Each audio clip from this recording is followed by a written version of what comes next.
A new state law is going into effect next year that will drastically change the restaurant industry, not just for bartenders and servers, but for customers too. Beginning in February, that state law will raise the minimum wage for restaurant workers, but it will get rid of the tipping system in Michigan. A meeting was held in Birmingham today to raise awareness about workers' concerns. 7 News Detroit reporter Tara Braddock spoke to 2 bartenders about how their lives would change and an economics professor about how this would impact customers.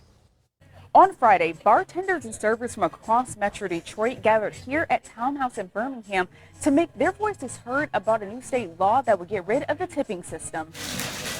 We would be doing the same job for essentially a lot less. Brian Williams is a bartender at Buffalo Wild Wings in Lake Orion. He says without tips, he's going to be making significantly less money. Right now I work, like 3 or 4 days a week because I'm in a full-time nursing program. So for me, it would just be trying to figure out how to make that money, like the same amount that I do now, while working as minimal hours as I can so I could give that focus to my studies. When this new law goes into effect in February, it will increase the minimum wage in Michigan and phase out tipping. With cash tips on the server bartender wage, we still average a lot more than, minimum wage. Williams isn't the only one concerned about the law. His coworker, Casey Mullins, says she believes ending the tipping system will hurt small businesses.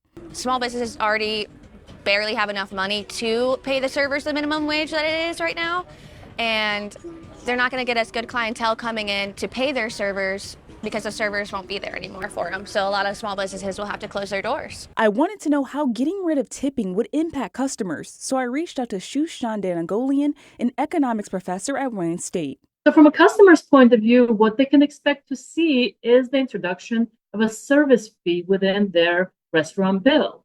So they're not likely to see increases in the prices of food because restaurants are likely to try to absorb as much of it as they can. Meanwhile, Mullins and Williams hope that state lawmakers hear their concerns and repeal the law before it takes effect. Listen to the people from the industry.